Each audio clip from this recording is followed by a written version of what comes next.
Bonsoir. Welcome to Massey College. We're delighted to have you here. My name is Nathalie Desrosiers, and I'm the principal of Massey College. Massey College is built on Indigenous land, the land of the Huron-Wendat, the Seneca, and the Mississaugas of the Credit. We acknowledge our duty to have stewardship toward the land and the privilege that we have to be here to listen to good music.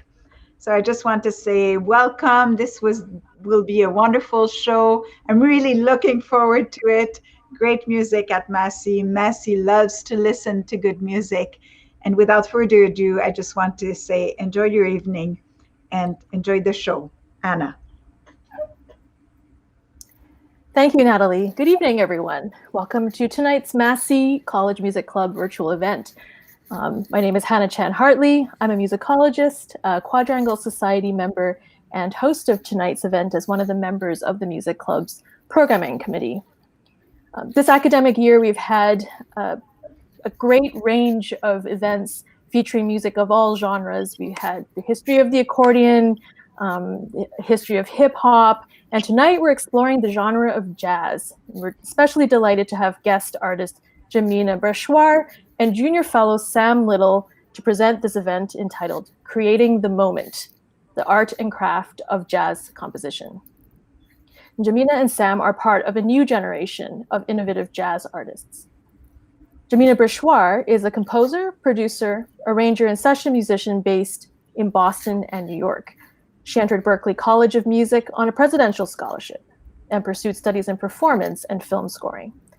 She includes vocals, piano, Hammond organ, and vibraphone in her list of instruments, and has performed at the Berklee Performance Center, the Currier Museum of Art, WGBH-TV, the Red Room, and many other venues.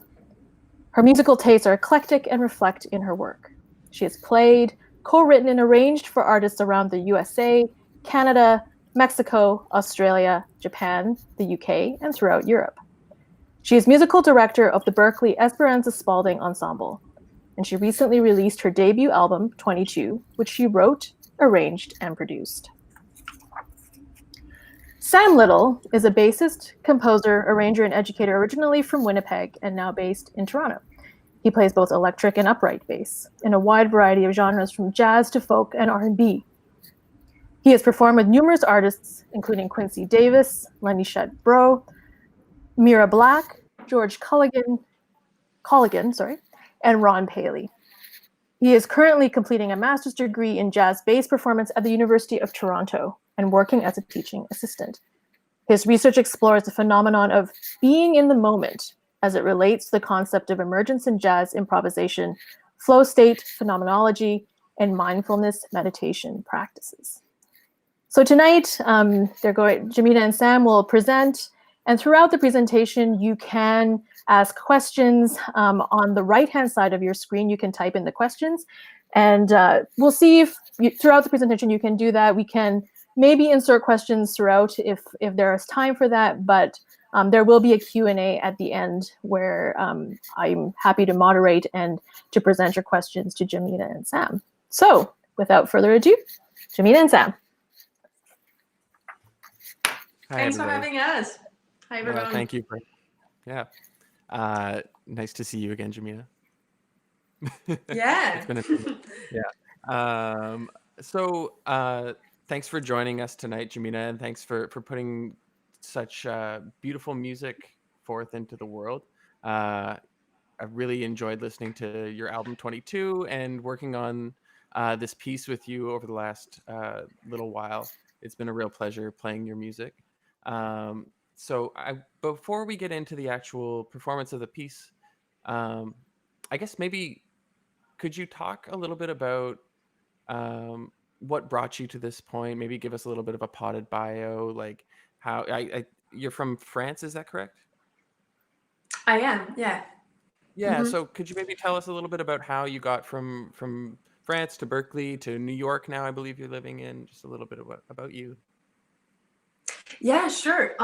So I've always loved improvisation for some reason. Like my earliest memories of playing music are just me playing on a piano, everything that went through my head. And so naturally, I had to study jazz, like the music of improvisation. And Berklee seemed like such an amazing school and so diverse. I had also like this need to learn more and explore more musical genres. So I was received to Berklee with a presidential scholarship, and I've been studying there for 4 years, which has been amazing.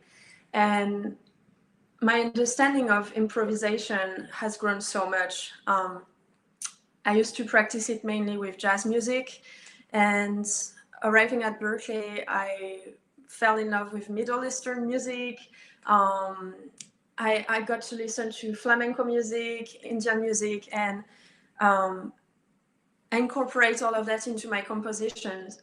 And so I guess I went from being an improviser to being a composer, but always having this relationship with jazz music and Middle Eastern music and all those music I got to explore during my experience at Berklee. And so as we're gonna see in the piece I wrote for this event featuring you, improvisation is always there somehow in my compositions. And so yeah, I just graduated from Berklee, and now I'm in New York, which is amazing. Even though we're in a pandemic, you can still feel how diverse this place is, and it's definitely nourishing my music so much.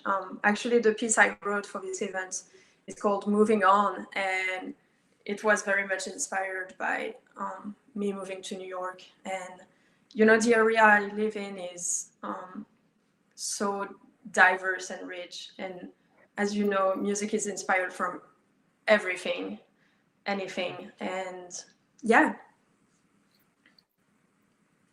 Amazing. Well, I feel like that's a really great place to actually jump to the piece of music. I don't want to give too much preamble before people actually are able to just hear the piece. Maybe we can play the piece and then talk a little bit about the process for going through it. Just so people are aware, because this wasn't actually initially planned to be part of the program. When Jemina and I first started talking to each other about, how we were going to arrange this conversation, the idea kind of dawned on us to collaborate on a piece of music. So with the amount of composition that Jemina has done in her time at Berklee, and then the fact that so much of my work is centered in improvised context, we thought that this would be a really nice way to set up a conversation and to build a collaborative sort of spirit to this whole event. So what you're witnessing right now is in fact a world premiere of a brand new piece of music that has never been heard before. So I sincerely hope you all enjoy.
All right. So that was moving on. Jemina Brechoire and Sam Little, myself and Jemina. So I mean, I think that maybe wasn't the first time you heard the final product, but pretty close to it. How did you end up feeling about the end result? I guess. You know, okay, so first of all, I'd like to also give you credit for the video. Thank you for doing that. And I think Hannah mentioned that you were studying like around meditation, like music and meditation. Is that right? Mm-hmm. Yeah, I can sense that like you're really in the moment. And this event is called Crafting the Moment. So I guess this is like an accurate depiction of what Vic's music was somehow. I really enjoy, and I've learned that I feel more through the pandemic, giving freedoms to the players I'm collaborating with. You know, like I used to write a lot of compositions, like every note was written, and I would give it to the players and they would have to play it this way. And throughout the pandemic, I recorded my whole album remotely. So there's a certain element of trust that you have to give. And I discovered that like everyone has something to say, and when you let people the freedom to express themselves, often I'm so surprised by what's happening. And so I'm just really glad that, you know, I sent you this piece, and like of course everything was written and there was a structure, but there was also this big element of improvisation. And yeah, I'm so happy with the result, and I'm really glad that you were able to express yourself as a player and as an artist, you know. Thanks. Yeah, I thought that the piece really did a great job of granting a lot of space and a lot of freedom. You know, you left that intro section sort of as a means of, you know, setting up some personal expression, which I thought was really nice. And then that open section where the bass solo happens, like the very sparse chording that almost feels like slightly out of time and really Mm-hmm. really free. So I felt like when I listened to that, I was like, okay, I need to like really bring a lot of myself to this space in order to do justice to the composition. And I was Mm-hmm. grateful that you supplied some additional bass lines that I thought were also quite inspired, so that I drew a little bit from the aesthetic that you put forth in my improvisations as well. So it was nice that I had a jumping off point, I think, for my part. Right. Yeah, Um, I heard that. cool. Yeah. I think,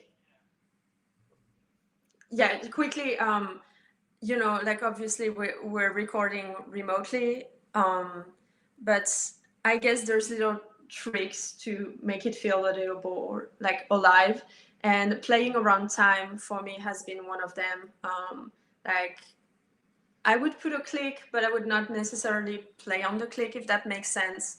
And to me, it replicates just a little more the experience of playing live with someone.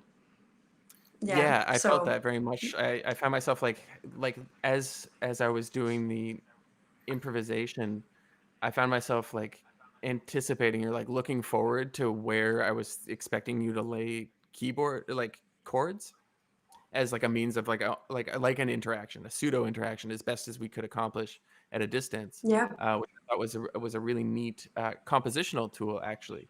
Um, so I guess maybe could we talk a little bit about some of your compositional influences, and maybe even before we get there, could we talk a little bit about the continuum between improvisation and composition? You said you started out being very attracted to the improvisational aspects of jazz, but later on found yourself gravitating more towards composition. So do you see them as two distinct things, or is there like a continuum to be set between improvisation and writing music?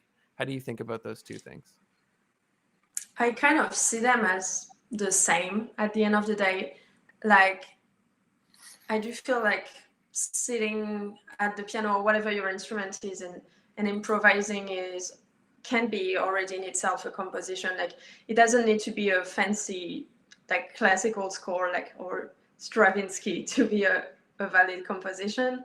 And I found myself thinking more and more about, like how we tend to put boundaries and classify everything, like this is this genre of music, this is that, and we do that with composition and improvisation as well.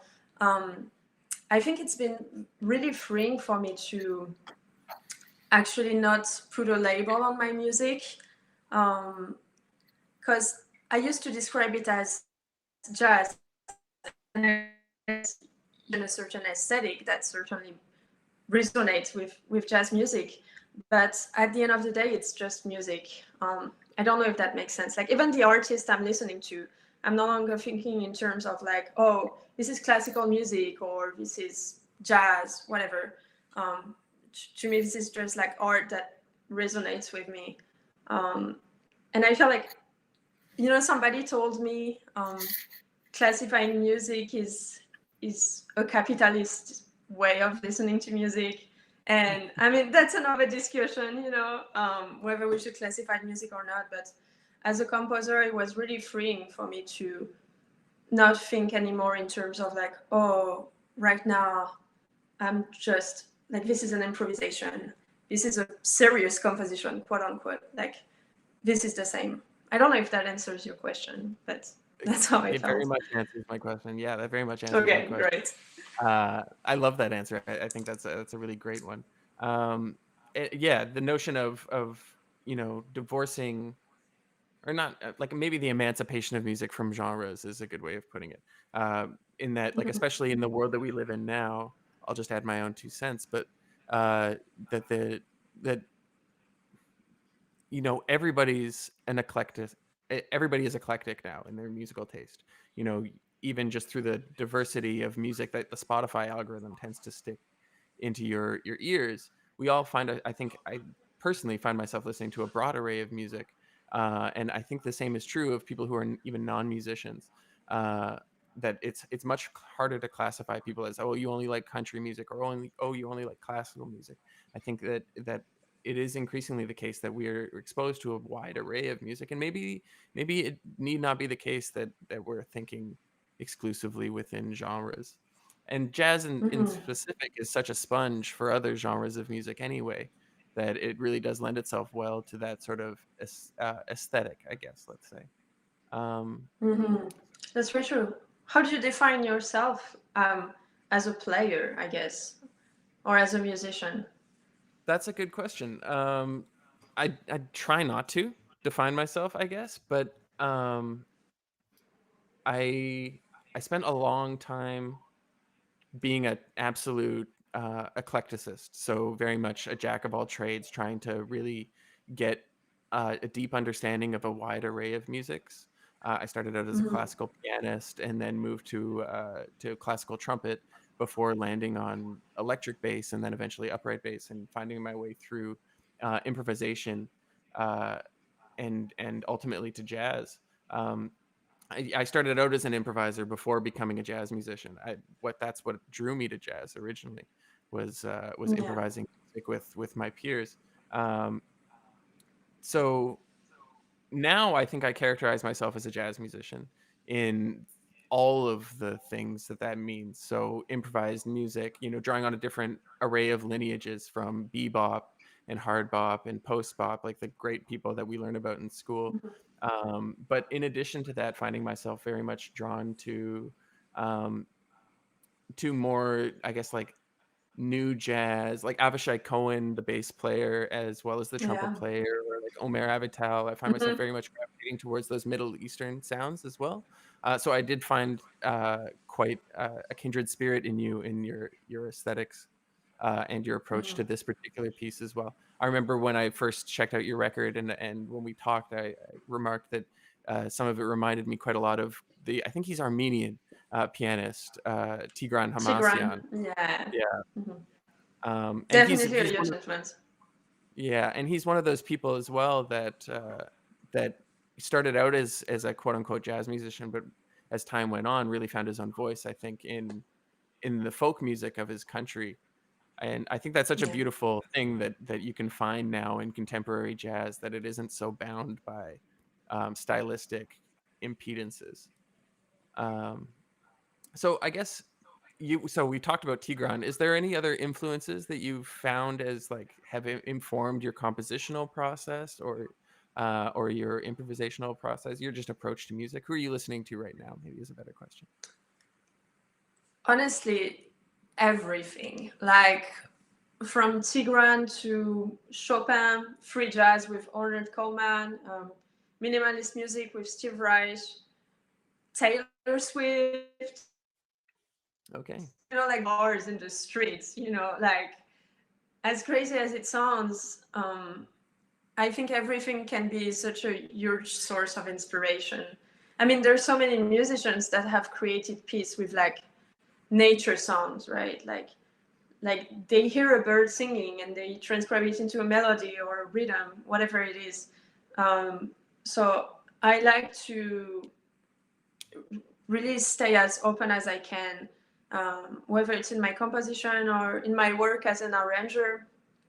I find that it just like nourishes my music so much more than just like, like sometimes you listen to someone and their work is so interesting, but it sounds like someone else. And I kind of want to avoid that. So I find that the more I nourish myself with everything I can hear and see and read, the better it is for my music and my artistry. That's great. I love that sentiment. Yeah. So, can you talk me through maybe a little bit of your compositional approach on this particular piece, on Moving On? Did you come up with the bass line first, or was the melody? How did you compose this piece? I definitely heard the bass line first. Like it was just this rhythm in my mind. And so I started playing it on the piano and looping it. And the melody kind of came pretty naturally. And the production process, I think, was maybe more interesting than the composition in itself. Because I was looking for a specific sound, like something kind of epic, if I can say.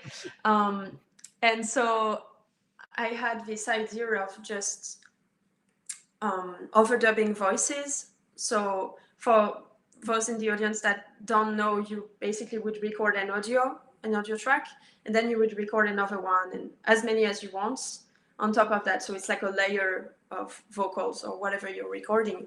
And I didn't want the vocals to be perfect. So I recorded the vocals kind of like a little bit not in sync, like out of sync. And then I included some hand claps and percussions. Yeah, so I don't know. I guess I was going for like a very like folkloric sound, if I may say. And what else can I say about this composition? There's like this classical beats, right? Like when you're playing with the bow. I also wanted this sound like something a little more like a section that is completely radically different.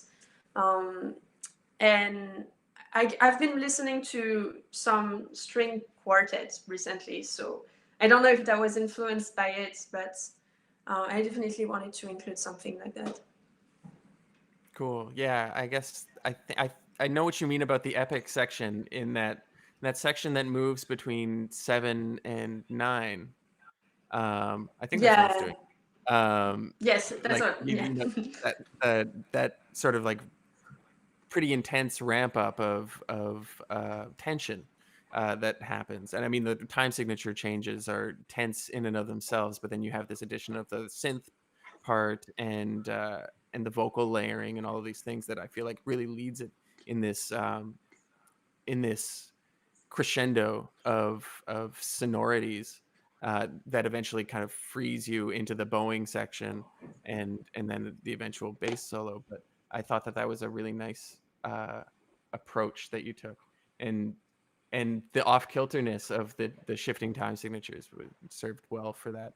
It took me a minute when I was Yeah. playing it to be like, okay, what's going on here? Like, how am I going to do this?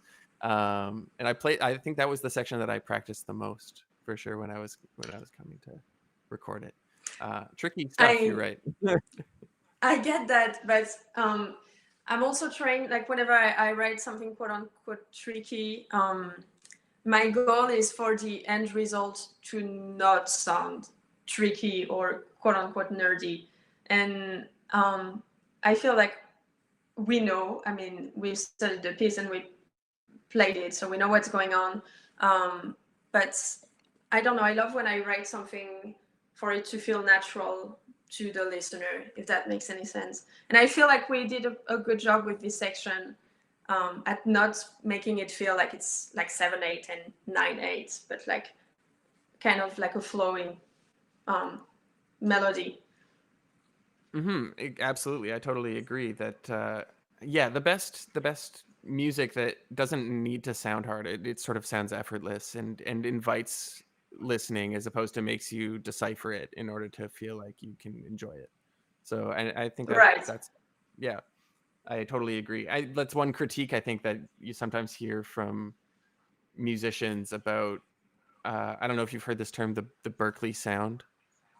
Yeah, I've heard this term, yes. Okay, it's not always the friendliest term, but No. I don't. I think in this case you wrote some beautiful music, so you managed to avoid Thank the Berklee you. sound. That's I amazing. say that jokingly, really, in jest. Like, there's some wonderful musicians that come out of that program. No, but Uh, I get what you mean. Like sometimes, you know, we're so caught up in studying harmony, like whatever. That's it sounds a bit like I don't know, music that you have to count on your finger while listening, if that makes sense. mm, I mean, I guess there's a point where you have to like incorporate and think about what you just learned, but also take some distance from it. yeah, I mean, I think it's for my part, like I remember going through my undergraduate degree and finding myself, as you said, just like learning so much new information and in both harmony and rhythm and melody, and thinking, okay, how can I synthesize all this music and make something that sounds hip? And then there it starts to become this like snake chasing its own tail of like, I need to make something that's complicated and interesting and sounds like it synthesizes all these things that I'm learning. But then it ends up not really, but then I end up completely forgetting that I'm actually trying to make music that's enjoyable to listen to.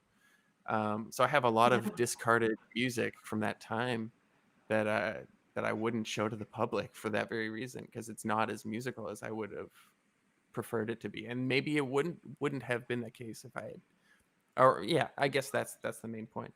Um, I mentioned the Berklee sound, but can you talk to me a little bit about your Berklee experience and like what you found, what you learned from being there, and what, you know, how you felt your musicality grew and developed through that process. Yeah, for sure. As I mentioned, my Berklee experience has been amazing. Now that I just graduated, reflecting on it, it's kind of crazy how fast it went. But I just came with this hunger for learning anything, really. So I've been studying film scoring. I studied production, took a lot of production classes, and kind of fell in love with producing and arranging as well.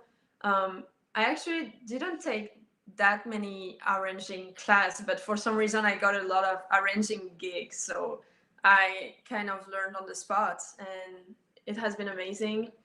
But really, my main biggest discovery to me has been um, realization more how much I love composing, you know. And I was blessed to, like as I mentioned, meet musicians from all over the world, like um, Brazil, Palestine, Mexico, and having my music played by them has taught me so much, and yeah, has made me grown so much as a musician and as a composer. I remember being in an ensemble where, so it was me from France, two saxophonists from Israel, the drummer was from Poland, the bassist was from Ecuador, I think, and like the music ended up being, I mean, we kind of like fed each other musically. So that's the main thing I take from Berklee, just my interaction with all those amazing musicians and how much they nourished my music, and expanding myself to going piano player, like jazz piano player, to being a composer and a producer. Yeah, that has been like, the main thing I get out of this experience.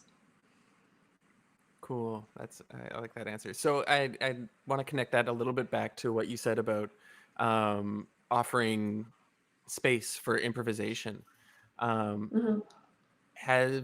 you found that like this is something I'm really interested in, is like the continuum between improvisation and composition. So have you found that like as you've written music for other musicians from different backgrounds, you said you had an Ecuadorian bass player, people from Brazil, et cetera, Israeli musicians, have they surprised you with have you been surprised by the improvisations in such a way that it has influenced your compositional process?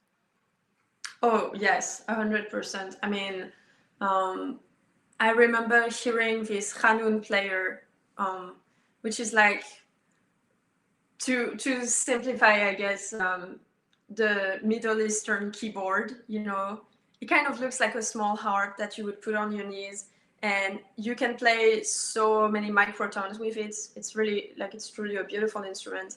And so I remember hearing him improvising and playing all those microtones, and I had never incorporated microtones in my improvisations before, and so that kind of blew my mind and opened up so much of me to a new way of improvising, I guess.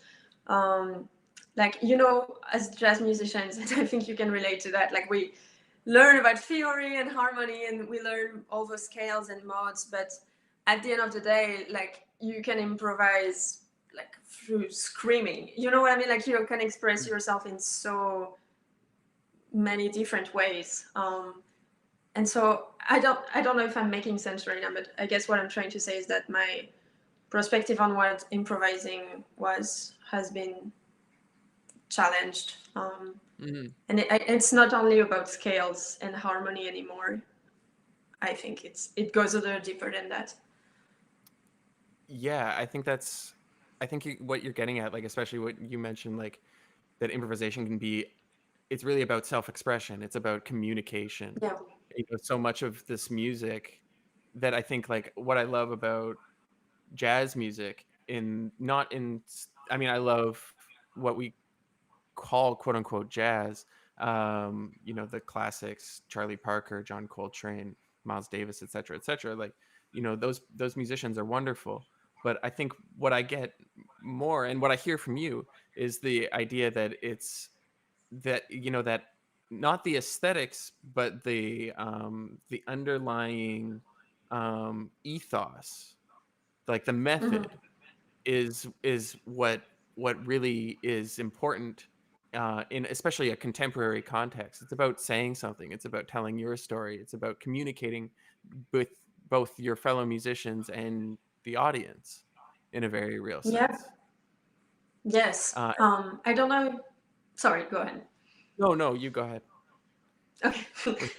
There's this amazing singer named Yoon Sunna, and I remember seeing her live years and years ago, and I think she has an opera singer training, like a classical training, but somehow she studied jazz, and now she's just like her own thing, like she has 100% an identity as an artist. and when you hear her improvising, it's so different from anything else I've heard. And I remember her guitarist Ulf Wakenius on stage improvising with a bottle of beer, like just playing a guitar solo with a bottle of beer. And I was just like, those are true artists. Like, it's amazing, just expressing themselves, and like it's like outside of conventions. It's like true expression. Mm-hmm. Yeah, I love Ulf Volkenius. He's great. There's a great Oscar Peterson record that I first heard him on, and I've been a fan of his ever since. So you're in good company Very there. beautiful.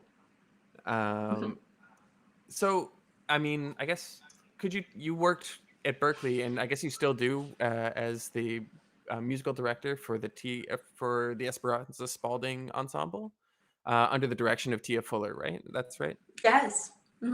Okay, so can you tell me a little bit about that Yes, that's experience right. working with Tia Fuller, and then maybe working like Tia Fuller's for those who don't know, she's a wonderful saxophone player. She plays in Beyonce's band. She was featured as the main soloist in the recent Pixar film Soul. Excellent, amazing musician and a luminary in her own right. Can you talk a little bit about working with her, and then what it's been like for you, kind of like leading an ensemble, like working with these students and having sort of a group of musicians who are at your beck and call, so to speak? Yeah, for sure. So working with Tia Fuller has been amazing. She's such a great player. You mentioned some of her work, but she's also an amazing educator. And I had her for many semesters, like as a player. I mean, I would play and she would direct the ensemble. And so recently it has been interesting because now I'm no longer a player in one of her ensemble. I'm arranging. And it has been also really interesting because we're no longer having the privilege of being in a room, since the ensemble kind of happened during the pandemic. So, I mean, I learned so much about, I guess, how to deliver music so that it's a clear message, if that makes sense. Because you can no longer afford to like be in rehearsal and make modification on the spot. Like when you deliver music through emails or Zoom or whatever, it has to be very clear. So I definitely learned a lot about that. I love Esperanza music, so it has been great arranging her tune. I'm also really interested about, like whenever I'm arranging, kind of adding a bit more, like twisting the song a little bit while respecting the original idea. And yeah, I guess Tia Fuller was an amazing person to learn that from, because she's arranged a lot of jazz standards, but putting her, her own artistry into it. Yeah, so Esperanza is a contemporary artist. When I think of like arranging and like reharmonizing tunes, like I often think of that in the context of jazz standards, which has like a well-worn tradition of sort of taking those Tin Pan Alley tunes or whatever they might be and repurposing them for a modern context or whatever, however your aesthetics push you.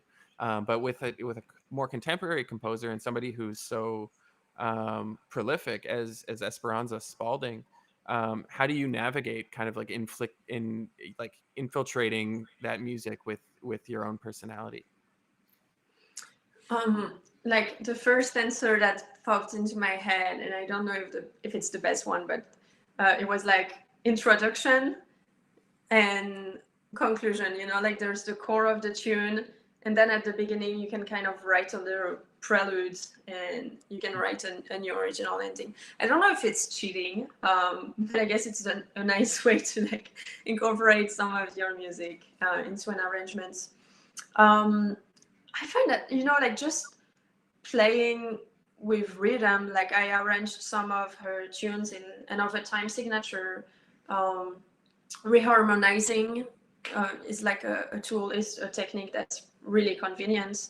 And also like obviously having a certain set, like of players, right? Like this ensemble has, I think, 2 saxophone, a trumpet, a trombone, bass drums, piano, voice, vocals. So obviously vibraphone too. You have to arrange with that in mind, and like it automatically gives you a bit more freedom and automatically differentiates your arrangement from the original, if that makes sense, since you already have like a preset.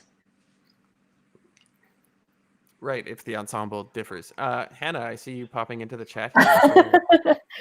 I'm just was actually thinking a little bit about one of the questions here, because you've been talking about improvisation and also the spectrum between improvisation and composition, also working during pandemic times. And there is a question here that talks about performing. Oh, so let me just read the question: is what obstacles, if any, does live streaming produce for improvisation?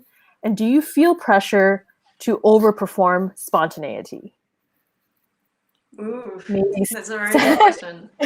Sam, maybe you could start, because you know, do a lot of work on being in the moment, and what does that mean in the context of live streaming and performance. Sure. So I think I'll answer this a few different ways. The first way, I will connect directly to the piece that you all heard. So one thing that I really strove to do with that piece was, for all the sections where I could improvise, I tried to do it all in one take. So in this particular piece, it's not live streamed. We pre-recorded it and then played it for you. But to add a certain level of improvised quality to it, I wanted to make sure that it still felt as close to live as possible, at least my part of it. And Jemina, we talked a little bit about how she elegantly included sort of elements of looseness and freedom in the compositional process. So for my addition to that, I thought, okay, I'm going to do this in one, except for the bowing sections, I'm going to do this all in one take, no redos. And that was my approach to just allowing whatever happened to be authentic in the moment. So that's one answer. But then I think another answer, and this is kind of talking about like the intersection between performance and recording more generally. So thinking about live streaming and thinking about how that differs from performing for an audience. Like, you know, for a long, long time, and this is an interesting sort of thought experiment, but musicians, when you record, you don't perform for an audience, you perform for a machine. You perform for a microphone, you perform for a computer, you perform for a tape machine, something like that. And in some ways, that audience change, that technological audience, is a really kind of hard thing to wrap your mind around at first. In some ways, it seems superficially that it shouldn't be a big deal because the stakes are lower. You can go back and do the take again. You can, you know, you have a lot of time to adjust your performance if you need to. And yet, for me, and I think for many musicians, at least when they're first getting comfortable with doing that, it can feel very jarring to know that what you're putting forth into the world is being recorded for posterity, and it can be a hard thing to get all of your ideas out. So I think that that's an interesting problem that we as musicians need to interact with now, as so much of our output is to the microphone instead of to the audience. Yeah. Jemina, did you have any thoughts? I think that's a pretty accurate description of like the situation we're in right now. I mean, somehow I feel like we still want to be spontaneous, but it's such a different relationship to the audience, like, you know, with a screen. Yeah. I guess we could also address that spontaneity, the over spontaneity point. And I think I don't know about overly spontaneous, unless you're suggesting that like the quest for pure novelty is the aesthetic goal, which is already the case in some improvised music. You think of like John Cage or some contemporary classical composers.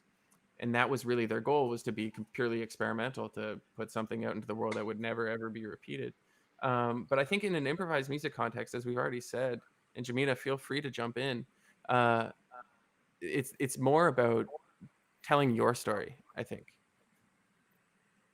Mm-hmm. Right, like regardless of whether the experience is live, online, in person, you can still, I think, be authentic. Like maybe authentic rather than spontaneous, if that makes sense. Mm-hmm. I'm curious, maybe, do you think that the way, because of the fact that we've been into this pandemic situation for quite some time now, that the way of doing what you have been doing in order to keep creating during this time, it's going to be maintained? Do you think, even if we get back to live performances and whatnot, do you think this kind of collaboration will be something of a new, I don't know, genre or a genre in its own right, that kind of thing? Yeah. Yeah, I mean, we're in a world right now that is very much centered around image, right? Like with social medias and everything. So I've seen, even before the pandemic, a lot of those videos, like a set of musicians playing together, but in different places and putting together videos. I do feel that it's more like of a personal feeling that there's something to live music that cannot be overcome. And hopefully once this is over, I would really like to go back to studios and record with musicians in person, although this is an amazing opportunity to collaborate with people all over the world without having to worry about space and time. Yeah. Mm-hmm. Yeah, I totally agree with you. I mean, I think your point about this having happened long before the pandemic, now, like, digital technology does still afford us that. Like, I don't think that this is going to go away. I think that we will you see a lot of these sort of online or composited collaborations, just because they're not only convenient, they're kind of fun, and they let you interact with people, as Jemina already said, with that aren't in your immediate, present network. So that's a joy in a very real sense. But yeah, there's no replacing live music for sure. No, I agree. Yeah. And actually, maybe, do you have another question, Hannah? Because I have a few more to ask Jemina. No, actually, you may go ahead. Okay, cool. So, like, I guess, but in that point, talking about the COVID reality, and you talked about moving to New York, trying to develop your career now in a new urban center in a COVID world. How do you see navigating that kind of like new paradigm that we find ourselves in? So I would say so far I've been really lucky in the sense that I do have work remotely. Like I arrange and produce and play a lot. Like I've been playing on other people's music quite a lot, sending them piano parts. I don't know how long, I mean, we don't really know this is gonna last for, but so far so good. I'm just looking forward to creating music more in the moment and with people, if that makes sense. I feel like I do miss collaborating in person, and I do feel playing live again. Mm-hmm. And so, yeah, I totally hear what you mean. I guess one thing that I was thinking about is like just as you already mentioned it, but just like social media and digital technology as being so important for getting your name out there and publicizing the things that we do. So do you see? I mean, I know social media is here to stay, but do you see that like in even increasing further in the ways in which we publicize and monetize our art forms, just through like I'd just be curious to get your take on how we, even just publicity and marketing and developing a self-image. I feel like, unfortunately, yes, it's gonna keep increasing. And I'm saying unfortunately only because I do not understand how, as musicians, we tolerate the way Spotify is treating us. I mean, yeah, it seems like I'm not a very social media person, so I don't know if I'm the best person to talk about it. But um, it's no longer just about music. It's also about like promoting yourself, and like who cares about like your lunch or like the way your face looks, you know what I mean? But we somehow we're told that we also have to do those things, and I don't know how I feel about that. Yeah, I don't really know what to say. I don't really enjoy social media. I just enjoy writing music and putting music out there. So I'm kind of looking for someone. I know that people are really good at doing that, so that's where collaboration comes, I guess. Right. Yeah. Yeah, I agree with you. And I think that like increasingly so the onus is on musicians and creators to wear all of the hats, to be our own Yeah. publicist, to be our own in addition to being a musician, we have to be a recorder, we have to be a publicist, we have to be a website designer, et cetera, et cetera. It can Yeah. be it's a challenge to navigate all of the different hats that we have to wear. I agree with you. Like having to navigate social media, I find extremely uh, mind numbing. Frankly, I'd much rather just be Mind practicing. numbing. Yes, that's such an accurate depiction of what I feel. It's mind numbing. And I feel like not only for creators, but like for consumers, quote unquote. Also, like um, I'm I'm a creator, but I'm also positioning myself from a standpoint of an audience, and I do not enjoy seeing like little clips of music. I'd rather listen to the whole song or listen to the album. But maybe that's just Okay, me. this is an important question. So you still listen to records from start to finish?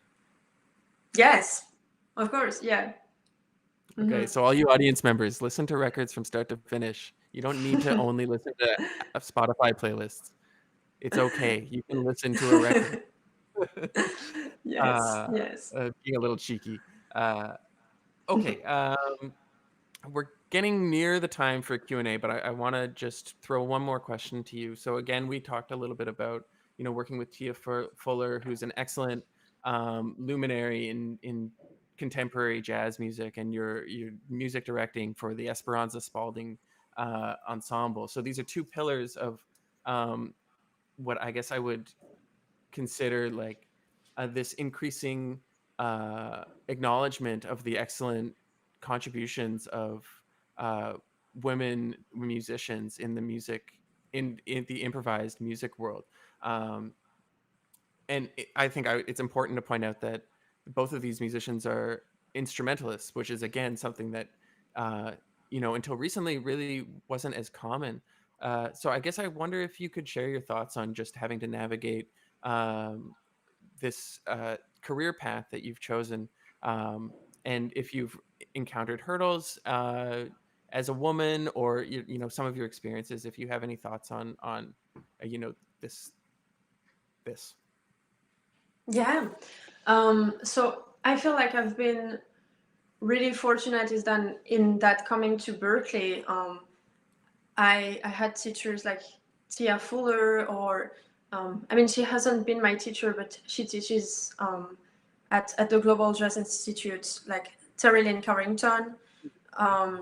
Like you see women like that, and they're very much role models. And even before coming to Berklee, I've been listening like as a pianist to Mary Lou Williams, Oh yeah. or Hiromi, um, and and they've been amazing. So I feel like it's really easy as a woman in jazz to doubt yourself, especially when you don't have other women as role models. And so I've been really fortunate in that I had women as role models.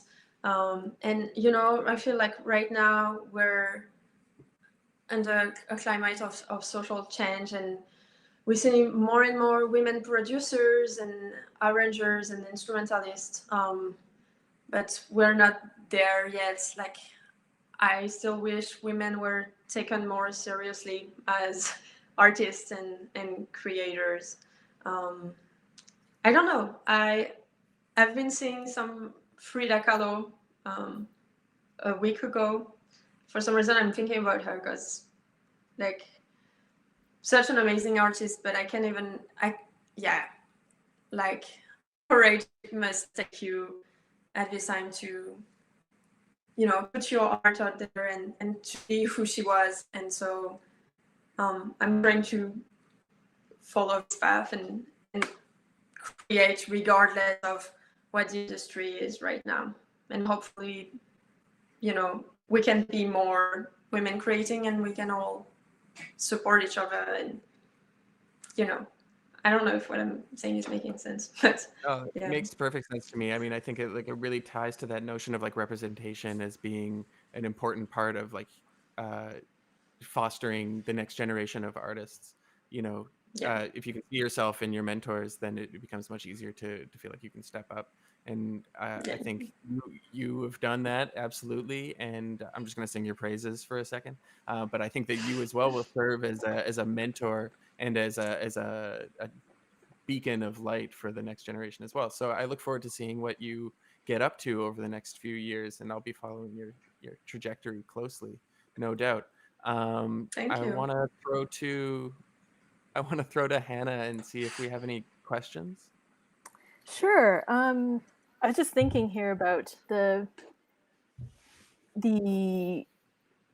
I think a lot of people are interested in how actually you created this video, this performance. So could you talk a little bit about the logistics of that? Was any of it combined in real time at all? It's sort of magical to see this, because I think some of us who, especially in this time, we've all had to kind of figure out how to make use of the technology as artists, and you guys have clearly, you're well versed in that. So maybe you could talk a little bit about how you created this performance. More details. Either one of you. Okay. So I guess, I guess I'll say a little bit, and then you can tell about your experience. I just created this track on a DAW called Logic. So for those who don't know, it's kind of like, how would you describe it, Sam? How would you describe Logic or any DAW in general? It's like a word process. It's like an Excel spreadsheet, but for musicians. Maybe that's a terrible example, but like it's just like an interface that you can input musical sounds into and then manipulate them. Yeah, exactly. So I just recorded the skeleton of the song on it, and I put it a MIDI bass. And when I sent all of the audio files to Sam, I told him to delete the MIDI bass and replace it with his own, the magic of a real instrument, and so from there you just pretty much played upon what I recorded. No. Yeah, exactly. So we don't use the same recording software for our home setups. So that presented a personal challenge just in I had to get the stems from you and then kind of like reassemble the piece based on what you had sent with the original file. So I was like, okay, I took the original composition and then kind of reassembled all the different parts and where I thought they ought to be and made sure that it all lined up. And then from that point, I recorded my bass parts. First, like as I mentioned, recording the solo sections, the improvised parts, all in one take. So just setting the track to record and then performing for 5 minutes, taking a pause, just leaving the room for the bowed section, and then after which point I went back over and recorded just the bowing sections, because there's 3 parts going on, so I by necessity had to harmonize myself and make sure that I was in tune. So that took a little bit of work too. But yeah, I think that was the ultimate process. I think one other thing I'll speak to about that is just, as you said, you know, we're all kind of learning on the fly. So like doing the video editing, that was my first time doing that. And so that was a fun process. So we're all learning together, I guess. Yeah, no, that's really fantastic. Maybe one more question here. How do you feel about the relationship between improvisation and authenticity? Are they ever not the same thing? Sort of a big question. Oh. Between improvisation and authenticity. Yeah. How do you feel about the relationship between those aspects? Are they ever not the same thing? The same thing. Yeah, I feel like improvisation is not always authentic. Like we talked a bit with Sam about how we have like all this theoric learning process as music students, and it's really easy to kind of stay stuck in like scales and licks that you learn. So I guess an improvisation can be unauthentic in the sense that it can just be like a quote that you would learn by heart and then recitate. You know, like you didn't write the quote. You didn't make it up. It's just something that you've incorporated in your language, and you know.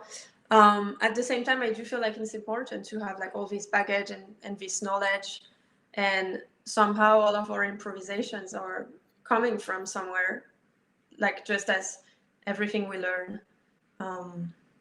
Yeah, those are my thoughts on that. Yeah. Sam, do you have anything to add?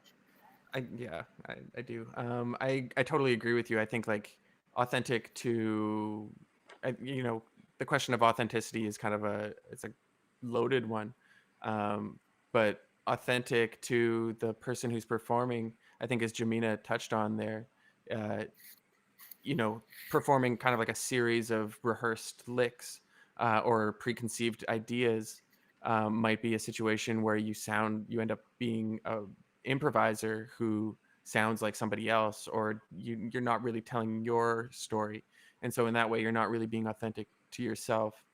But then I think about authenticity as it relates to performing in a particular style of music. So maybe you're playing an R&B piece of music and you're not performing in the authentic style to that, but then if you're performing in an authentic way to yourself, does that really matter? I don't know. I think it can get a little bit murkier when we start talking about things in that regard, but I'll stand by what Jemina said with regard to licks and rehearsed phrases. Cool. I was just thinking, I'm a classical musician by background and deeply into that world, and I was curious to know if you have any thoughts about, how do you gain confidence in saying something in through improvisation, simply because it's kind of rare to do that, especially when you're trained as a classical musician. There's a lot of precision that's involved. You have the score, you are asked to sort of realize what you feel the composer's vision is. If you've come from a classical background, do you ever, or even a jazz background where you have, Jemina, you mentioned studying all this theory, how do you release yourself to feel open and confident to sort of express yourself? Maybe Jemina, maybe you can answer first. Yeah, I was going to. Okay. I guess. I don't know. I'm kind of. I was interested to hear Sam's opinion because I know that he works a lot with meditation techniques in his work, and I feel like a big part of letting go is learning to like shut this little voice in your head that's like judgmental of everything you do. And we've definitely all heard it as musicians, as performers. I know a lot of classical musicians that have this apprehension when it comes to improvising. And I guess like we were having this conversation before, like how we classify everything, and somehow as musicians, sometimes how we like have our identity predetermined for us because of the musical genres that we studied. So I don't know if it's a valid advice or not, but I would try to forget for a second that I'm a quote unquote classical musician or a jazz musician or anything. And at the end of the day, it's just music. Hannah, I had a bit of the same feeling when I was approaching classical pieces as a piano, as a jazz piano player, you know. And then I kind of realized that it's music at the end of the day, and I just have fun playing it. So why not? Yeah. I mean, I think you said it perfectly, Jemina. The only thing I would add is exactly that. Just try it. Just put your hand on the piano or on the violin or whatever it might be. And I mean, you've played enough melodies in your life, I'm sure at this point, that you some of them have stuck around in your ear and probably will come out in a way if you let them. Right. I don't know if you have any final thoughts you wanted to share before we close. No, I just want to say how much I enjoyed working with Jemina. That's all I want to say. It was Yeah. great. No, thank you so much to both of you for this lovely event. And I think this event is going to live online, so we will have access to your wonderful performance. I think more people should hear it. And it was just a really uplifting moment, especially in the chill of January winter nights. Oh. So thanks so much for doing that. And Thank you so much. On behalf of the Music Club Committee, thank you to Massey's team, Alyssa Ginsberg and Matt Glanfield for producing this virtual event. And thank you to all of us. Thank you to you all who have joined us online tonight. And we hope you enjoyed it. And we're very pleased to announce that on March 2nd, which will be our next event, we will be having Toronto musician Alison McKay, who was principal double bass player in the Tafel Music Baroque Orchestra for 40 years. She will be speaking about the genesis of the Indigo Project, a musical journey across 3 continents. And this multimedia project explores in music, words, and images the influence of indigo dye on the culture and economy of Europe and India in the 17th and 18th centuries. And there are more details online, but please save the date, March 2nd, 7:45 p.m., and it will be a virtual event. And thank you to all. Good night.